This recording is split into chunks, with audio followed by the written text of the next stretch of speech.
کہنے لگے مجھے پتہ چلا ہے کہ یہ فلانی جگہ گیا تھا تو وہاں جا کے اس نے اس طرح کیا ہے۔ پھر لوگ ذاتیات پہ اترتے ہیں، جب دلیل کا جواب دلیل سے نہیں دے پاتے پھر ذاتیات پر اتر کر حملے کرتے ہیں۔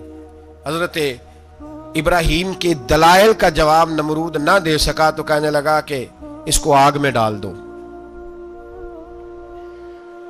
قوم گئی ہوئی تھی ساری، آپ نے بات سنی ہوئی ہے، میں نے صرف اشارہ دینا ہے، میلے پہ تو حضرت سیدنا ابراہیم علیہ السلام نے سارے بت توڑ دیے، کلاڑا بڑے بت کی گردن پہ رکھا، واپس آئے کہنے لگے بت کس نے توڑے ہیں؟ تو فرمایا اس سے پوچھ لو جس کی گردن پہ کلاڑا ہے۔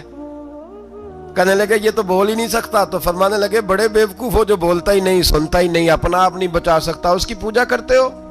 کہنے لگے پکڑو دلیلیں ختم ہو گئی، اس کو آگ میں ڈالو۔ بہت بڑی حویلی 45 فٹ مربع پہ مشتمل ایک حویلی بنائی گئی اور 45 فٹ اونچی۔ مختلف روایات، علامہ اسماعیل حقی کہتے ہیں کہ 3 مہینے تک نمرود نے کہا کہ اس کے اندر لکڑیاں ڈالو۔ لوگ پوچھنے لگے کتنی دنیا جلانی ہے؟ کہنے لگا بندہ تو ایک جلانا ہے پر بندہ بڑا تگڑا ہے، ایک بندہ۔ 3 مہینے لکڑیاں ڈالی گئیں، اور لوگوں کی جو تہمات ہوتی ہیں نا وہ بڑی عجیب ہوتی ہیں۔ تہمات میں نے بڑی تفصیل سے رمضان المبارک میں گفتگو کی تھی، بدشگونی تہمات لوگ لیتے ہیں، اس وقت بھی لوگ تہمات کا شکار ہو گئے، عقیدہ بگڑ جاتا ہے تو وہ عجیب و غریب باتیں کرنے لگتا ہے، تہمات کا شکار ہو گئے۔ بیبیاں نظر مانتی، میں بیمار ہوں اگر صحیح ہو گئی تو اتنے من لکڑی دوں گی حضرت ابراہیم کی آگ جلانے کے لیے۔ ایک عورت لے کے جا رہی ہے لکڑیاں، ایک نیک دل آدمی نے اس سے پوچھا کہاں جا رہی ہو؟ کہنے لگی میں نے منت مانی تھی تو حضرت ابراہیم علیہ السلام کو معاذ اللہ جلانے کے لیے لکڑیاں لے کے جا رہی ہوں۔ تو وہ رب کریم کے بندے کہنے لگے تو ڈھونڈتی رہے گی، تجھے وہ جگہ ملے گی نہیں۔ وہ بی بی کئی مہینے گھومتی رہی، جگہ ہی نہیں ملی جہاں لکڑیاں ڈالنی، ماری گئی۔ تہمات کا شکار ہوئے بہت سارے لوگ، تہمات کا۔ بھائی تہمات دین کے اندر منع ہے، تہمات دین میں کوئی نظر ماننا، کوئی کسی بزرگ کے مزار پہ جا کے سالے ثواب کے لیے کوئی چیز ماننا، یہ تو درست ہوا، لیکن غیر شرعی نظریں مان لینا کہ میں آگ کے گرد چکر لگاؤں گا، میں جناب وہاں جا کے یہ والا تماشا کروں گا، میں دھاگا باندھوں گا، میں رسا کاٹوں گا، میں وہاں گندے ہو سے پانی پیوں گا، ان کی شریعت اجازت، یہ تہمات ہیں، بدشگونی ہے، دین میں ان کی کوئی گنجائش۔ آپ نظر ماننے سے پہلے بھی کسی عالم سے رابطہ کریں کہ میں منت مانگنے لگاؤں تو کیسے ماننی چاہیے، کا طریقہ پوچھیں، ایسے ہی غلط چیز کی منت تھوڑی مان لی جائے گی۔ بہرحال آمدام برسر مطلب حضرت ابراہیم کے لیے آگ جلائی گئی، 45 فٹ اونچی آگ ہے، پرندہ بھی اوپر سے گزرتا ہے تو نیچے گر جاتا ہے جل کے، اتنے دن لگا کے آگ جلائی گئی۔ اب حضرت ابراہیم کو جلایا جانے لگا ہے۔ یہاں تو موجے ہے نا، جو کسی ادارے کا سربراہ ہے اس کے لیے موج ہے، کسی جگہ آفیسر بن گیا تو موج ہے، پیر صاحب کے لیے موج ہے، علامہ صاحب کے لیے موج ہے، خطیب صاحب کے لیے موج ہے۔ جلنا کس کو پڑتا ہے؟ وہاں علی کوئی نہیں رہا اللہ ماشاءاللہ، وہ لوگ گزر گئے جو تکلیفیں سہ کے کام کرتے تھے، گزر گیا زمانہ۔ حضرت سیدنا ابراہیم علیہ السلام کو جلایا جانے لگا ہے تو اب اتنی بڑی آگ ہے تو ڈالیں کیسے؟ شیطان نے تجویز دی کہ منجنیق بناؤ، منجنیق، بڑے بڑے بانس باندھ کے ان کے نیچے رسا باندھو، وہ جس طرح جھولنے کے لیے جھولا بنایا جاتا ہے اس طرح ایک منجنیق پرانے زمانے میں اس میں پتھر رکھ کے پھینکے جاتے تھے دشمنوں پہ، وہ منجنیق بنائی گئی کہ دور سے حضرت ابراہیم کو پھینکیں گے، ہاتھ حضرت ابراہیم کے باندھ دیے، پاؤں مبارک باندھ دیے، پوری زمین پہ ایک نام لینے والا خدا کا، اور اس کو آج رسیوں میں جکڑا ہوا ہے۔ جب پھینکا جانے لگا نا آگ میں، حوریں رونے لگی، فرشتے تڑپنے لگے، اے اللہ یہ کیا ہونے لگا ہے؟ ایک تیرا خلیل اور وہ بھی آگ میں۔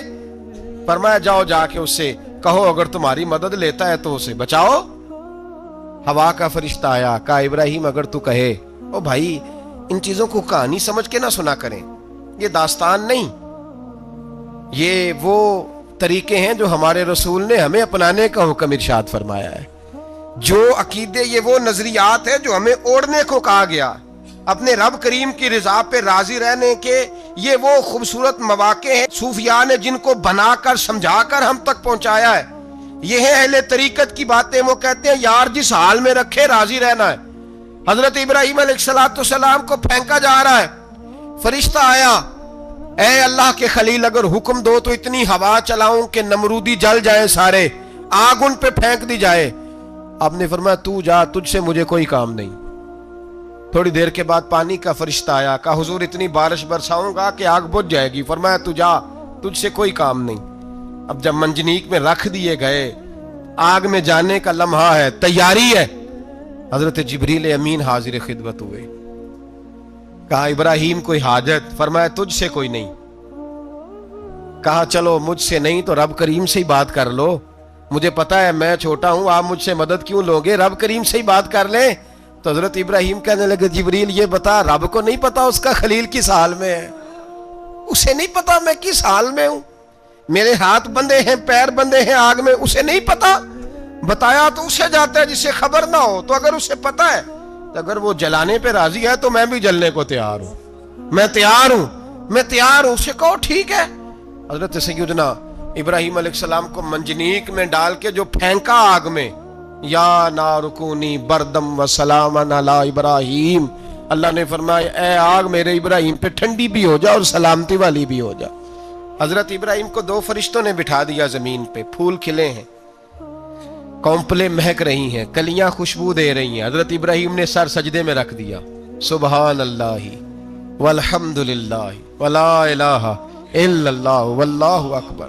حضرت ابراہیم اللہ کی تسبیح پڑھنے لگے, رب کریم کا شکر بجا لانے لگے. نکلے وہاں سے, کچھ دن گزر گئے, نکلے, حکم ہو گیا ابراہیم علاقہ چھوڑ دو. حضرت ابراہیم علیہ السلام وہاں سے نکل کے مصر آئے, چچا کے پاس ٹھہرے. انہوں نے اپنی بیٹی جناب سارہ کا نکاح کر دیا. کچھ آگے بڑھے تو ایک ظالم بادشاہ سے ٹکرائے. اس نے ایک شہزادی, ایک بادشاہ کی بیٹی قید کی ہوئی تھی, جناب ہاجرہ نام تھا.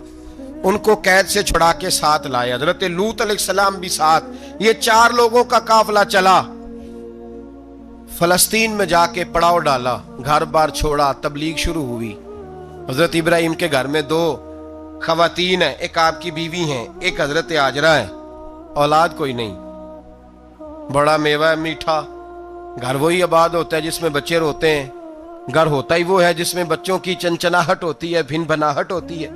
حضرت ابراہیم نے ایک بچہ روتے ہوئے دیکھا تو آنکھوں میں آنسو آئے, کہنے لگے ربی حب لی من الصالحین, یا اللہ مجھے بھی نیک اولاد عطا کر دے. حضرت سارہ نے سن لیا, کہنے لگی ابراہیم شاید میرے بطن سے تو آپ کو نصیب نہیں, ہاجرہ سے نکاح کر لو.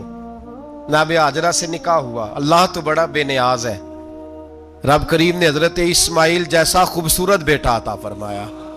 بیٹا کالا سیاہ بھی ہو تو سینے کی ٹھنڈک ہوتا ہے, پر یہ تو وہ بیٹا ہے جس کی پیشانی میں نور محمدی چمکتا ہے صلی اللہ علیہ وسلم. حضرت سیدنا اسماعیل علیہ اتنے خوبصورت.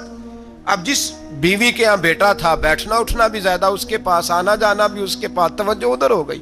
جناب سارہ رشک کرنے لگی. ایک دن کہنے لگی اسے چھوڑ آ جنگل میں, وادی غیر ذی زرع, مکے کے پاس. بھائی ایک بیٹا عالم دین بنا لو. کہنے لگا روٹی کہاں سے کھائے گا؟ تیرے 5 بیٹے ہیں, کو حافظ قرآن بنا, کہتے روٹی کہاں سے کھائے گا؟ وہ بچہ بھی کہتا ہے میں کہاں سے کھاؤں گا. حضرت ابراہیم علیہ السلام تو چند مہینے کا بچہ چھوڑ آئے, تو کہاں سے روٹی کھائی حضرت اسماعیل نے؟ کہاں سے کھائی ان کی اماں نے روٹی؟ بھوکے مر جاتے ہیں یہ سارے. میں بڑی ذمہ داری سے کہا کرتا ہوں کہ جتنی خوبصورت روٹی اللہ کریم دین کے خادموں کو عطا کرتا ہے شاید کسی اور کے نصیب ہوتی ہو, لیکن ہم لوگ توجہ ہی نہیں کر رہے, ہمارا ذوق ہی نہیں بن رہا, ہم یہ محنت ہی نہیں کر رہے کہ قوم کو مستند علماء کی ضرورت ہے, علاقوں کے علاقے خالی ہیں, ادھر ہمارا مزاج ہی نہیں بن رہا, توجہ ہی نہیں دین کی خاطر. اور پھر چلے بچے تو بعد کی بات ہے نا, جو ابھی خود جوان ہے وہ بھی یہ دعا. ایک صاحب مجھے کہنے لگے میں دعا مانگ رہا ہوں اللہ مجھے بیٹا دے تو میں اسے دین پہ لگاؤں گا. تو میں نے کہا آپ بھی بوڑھے نہیں ہوئے, آپ خود ہی لگ جائیں, بیٹا تو ابھی آئے گا تو لگے گا نا. تو آپ تو اس وقت ہے تو آپ تو پہلے لگے نا صاحب, 2 گھنٹے تو نکال کے آئے, دین سیکھنے کو کافی ہے. آپ اتنی لمبی سوچ رہے ہیں کہ بچہ آئے گا تو بڑا ہوگا تو وہ جائے گا تو دیکھی جائے گی, ابھی تو آپ ہیں تو آپ تو آؤ. حضرت ابراہیم نے بچہ وہاں چھوڑا. یہاں سے جو عمرہ کرنے لوگ جاتے ہیں نا, جو حج کرنے جاتے ہیں, ان کو پتا ہے کہ وہاں دنیا کی ہر نعمت ملتی ہے، پھر بھی ڈبل ٹرپل پیسے لوگ جیبوں میں ڈال کے جاتے ہیں۔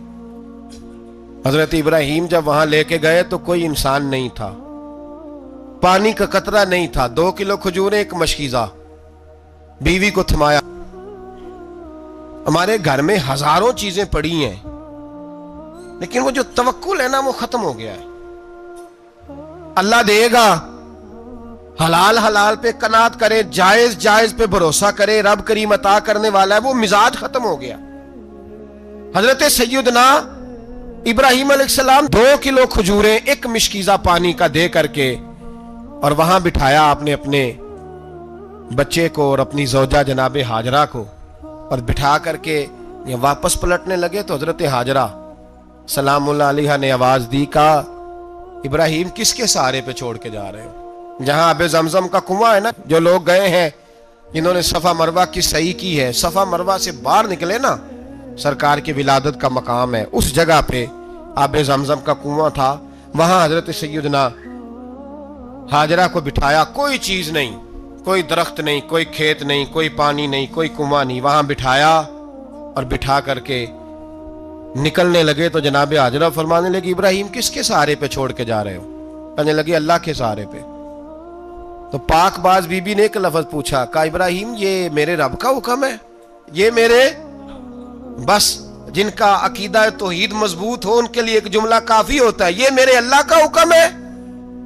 تو جناب ابراہیم علیہ السلام فرمانے لگے ہاجرہ ہاں رب کا حکم ہے۔ جب یہ لفظ کہے تو چاہیے تھا نا حضرت ابراہیم تسلی دیتے، تو بی بی صاحبہ تسلی دینے لگی، عرض کرنے لگی ابراہیم اگر اللہ کا حکم ہے تو پھر آپ ہماری فکر نہ کرنا، اگر یہ رب کا حکم ہے تو پھر ہماری فکر نہ کرنا، جس رب نے ہمیں یہاں تک پہنچایا ہے وہ ہمیں کبھی بھی ضائع نہیں فرمائے گا، پھر فکر نہ کرنا۔ حضرت ابراہیم آ گئے، بات آپ نے سنی ہوئی ہے، اشارہ کرنا مقصود ہے۔ 13 سال میں چلے مان بھی لیا جائے بعض روایات کی روشنی میں کہ آتے جاتے بھی رہے، لیکن مکمل دیکھ بھال اپنے بچے کی پرورش میں پورا حضرت ابراہیم علیہ السلام کا کردار، سارا کردار ماں کا تھا۔ میں جب خواتین کے بارے میں کوئی بات کرتا ہوں تو میں آپ کو اکثر کہتا ہوں کہ یہ صرف بیوی کے لیے حکم نہیں ہوتا، یہ ٹریننگ بیٹی کو دینی ہے اور بہن کو دینی ہے، یہ تربیت کریں اپنے گھر میں۔ میں تجربے کی روشنی میں یہ بات عرض کیا کرتا ہوں کہ بھائی بچے باپ کے فرما بردار اس وقت ہوتے ہیں جب اماں انہیں باپ کا فرما بردار کرتی ہے، اور بچے باپ کے نافرمان بھی تب ہوتے ہیں جب اماں انہیں باپ کا۔ میں نے اپنے کانوں سے سنا ایک دفعہ ایک بچہ اپنے باپ سے کہہ رہا ہے آپ نے تو ساری زندگی باہر گزار دی، پیسے کمانا کون سا مشکل کام ہے، دکھ سکھ تو سارے اماں نے برداشت کیے، سکولوں میں وہ جاتی تھی، فلانا کام وہ کرتی تھی، فلانا کام۔ اب یہ سوچ اس کی ذاتی تو نہیں، یہ اس کو دی گئی ہے، اور اگر اس کو یہ سوچ دے دی جائے کہ اماں کہے کہ میں تو اپنوں میں رہی ساری زندگی، میں نے تو اپنوں میں وقت گزارا، اور تیرا باپ تو کئی دفعہ جنازے بھی نہیں پڑھ سکا، نے تو ماں باپ ایسے دفن کر دیے، وہ اگر یہ سوچ فراہم کرے تو پھر بچہ باپ کا فرما بردار ہوتا ہے۔ اور یہ والی روایتیں ہم بیوی کو سناتے ہیں، حالانکہ کس کو سنانی چاہیے؟ بولیے، بہن اور بیٹی کو، بہن اور بیٹی کو سنائیں یہ باتیں، ان کو سمجھائیں تاکہ آگے جا کے وہ جو گھر ترتیب دیں وہ گھر بڑا عمدہ اور نکھرا ہوا ہو۔ حضرت سیدنا ابراہیم 13 سال کے بعد آئے، چونکہ گھر میں اللہ تبارک و تعالیٰ کی دوستی کا چرچا تھا، اللہ تبارک و تعالیٰ کی محبوبیت کا غلبہ تھا۔ 13 سال کے بعد فلما بالغ معہ سعیا، بیٹا جب اتنا بڑا ہوا کہ سال چلنے لگا تو حضرت ابراہیم نے اپنے بیٹے کو بلا کے کہا بیٹا مجھے خواب آئی ہے، میں تجھے ذبح کر رہا ہوں، تیری کیا رضا ہے؟ تو حضرت اسماعیل کہنے لگے یا ابت افعل ما تؤمر، ابا جی اللہ جیسے حکم دیتا ہے میرے ساتھ ویسے ہی کریں، جیسے اللہ حکم دیتا ہے ویسے ہی، بولیے، ویسے ہی کریں۔ حضرت ہاجرہ کو کہا کہ ایک دوست نے دعوت کی ہے تو وہاں جا رہے ہیں، بی بی مطمئن ہے، تفصیلات کی ضرورت نہیں، ختم بات، اعتبار ہے، مطمئن ہو گئی۔ شیطان پیچھے سے آیا اماں کے پاس، ذرا تھوڑی دیر کے لیے تصور جمائیے، یہاں تو پڑوسن آ کے کوئی بات بتا دیتی ہے خاوند کے بارے میں تو کئی مہینے جھگڑا جاری رہتا ہے، پڑوسن محلے دار۔ شیطان نے آ کے بتایا لفظ کیا ہے؟ کہا حاجرہ تمہیں پتا ہے کہاں جا رہے؟ کہا دوست کی دعوت میں۔ تو کہنے لگے دوست کون ہے؟ رب کریم۔ اور ابراہیم کا خیال ہے کہ اس رب نے مجھے حکم دیا ہے کہ میں ذبح کروں. تو حضرت حاجرہ کہنے لگی کبھی باپ بھی بیٹا ذبح کرتے ہیں؟ شیطان کہنے لگا ان کا خیال ہے کہ ان کے رب نے حکم دیا ہے. جناب حاجرہ فرمانے لگی اگر رب نے حکم دیا تو پھر تو مجھے شیطان لگتا ہے, تو مجھے شیطان لگتا ہے. کا کیا مطلب؟ فرمانے لگی اگر رب کریم کا حکم ہے تو میرے پاس ایک اسماعیل ہے, اگر 1000 بھی ہوتے میں سارے اللہ کے راستے میں پیش کر دیتا, دے دیتی. مالک کا ہی تو ہے سارا کچھ, اسی کا ہے, اس میں لیت اللہ کی کیا گنجائش. حضرت سیدنا ابراہیم علیہ السلام نے بیٹے کے حلق پہ چھری رکھ بھی دی اور چھری چلا بھی دی, رکھ بھی دی. اور وہ تو اللہ کریم نے فرمایا یا ابراہیم قد صدقت الرؤیا, ابراہیم تو نے خواب سچا کر دکھایا, وہ قیامت تک تیرا نام رہے گا. حضرت ابراہیم نے وطن بھی دیا, جان بھی دی, بیٹا بھی. اللہ کریم نے دمبے دیے, فرمایا یہ فدیہ ہے. اب یہ قربانی قیامت تک حضرت ابراہیم کے طریقے کے مطابق جاری ہے. حضرت ابراہیم بہت بڑے مہمان نواز تھے, بہت بڑے. آپ جب مصر میں قیام تھا تو بڑے بڑے لمبے چوڑے لنگر پکتے تھے, لوگ آیا جایا کرتے تھے, بڑا تفصیل کے ساتھ کھانا ہوتا تھا. مہمان نوازی آپ کی خاص صفت مبارکہ ہے. ہمارے ہاں بھی مہمان نوازی ہوتی ہے امیروں کی, بلکہ اب تو مہمان نوازی اس طرح کی ہے کہ کل تیری میرے پاس دعوت ہے اور پرسوں میری تیرے پاس ہے. وہی امیروں میں وہ چکر رہتا ہے, پارٹیاں دوست ایک دوسرے کو ڈالتے ہیں, تیری طرف پارٹی تیری طرف. اور اسی انداز میں اب یہ عید آئے گی نا, ٹکا پارٹیاں ہوں گی جگہ جگہ, اور لوگ سوال پوچھنے لگے ابھی سے, کہتے ہیں قربانی کا کتنا گوشت گھر رکھنا جائز ہے, قربانی کا کتنا گوشت گھر رکھنا جائز ہے؟ سارا ہی جی. اس لیے فریزر لے لے, فریج سے نہیں کام چلے گا, سارا ہی جہاز گھر رکھنا سارا ہی جائز ہے, رکھ لیں. او خدا کے بندے, قربانی وہ بندہ دیتا ہے جو سارا سال ہی گوشت کھاتا ہے. صحیح کہہ رہا ہوں؟ قربانی صاحب نصاب صاحب استطاعت بندہ دیتا ہے نا, تو وہ سارا سال ہی گوشت, تو سارا گھر میں رکھنا بھی جائز ہے, لیکن سارا دے دینا بھی. تو جو آ رہی ہے اس پہ کیوں توجہ کرتے ہو, جو دوسرا جائز ہے اس پہ کیوں نہیں عمل کرتے؟ سارا تقسیم کر دیں, بات ختم ہوئی. یقین کریں محرم میں جا کے دوست ٹیلی فون کر کے سوال پوچھتے ہیں, کہتے ہیں صاحب سنا ہے قربانی کا گوشت محرم میں کھانا جائز نہیں. میں کہ نہیں, ربیع الاول چ بھی جائز جے, رجب رمضان تک کھاؤ, کوئی بندہ نہیں منع کرتا. اس لیے کہ کسی کو دینا تو پسند ہی نہیں. یا پھر اس میں سے جو خاص چیزیں ہیں وہ اپنی فریج میں, اور باقی جو ہے وہ دوسروں کے لیے. یہ کیا طریقہ ہے ہمارا؟ اور اسی پہ عمل ہے. اللہ تبارک و تعالی ہمیں سمجھنے کی توفیق عطا فرمائے.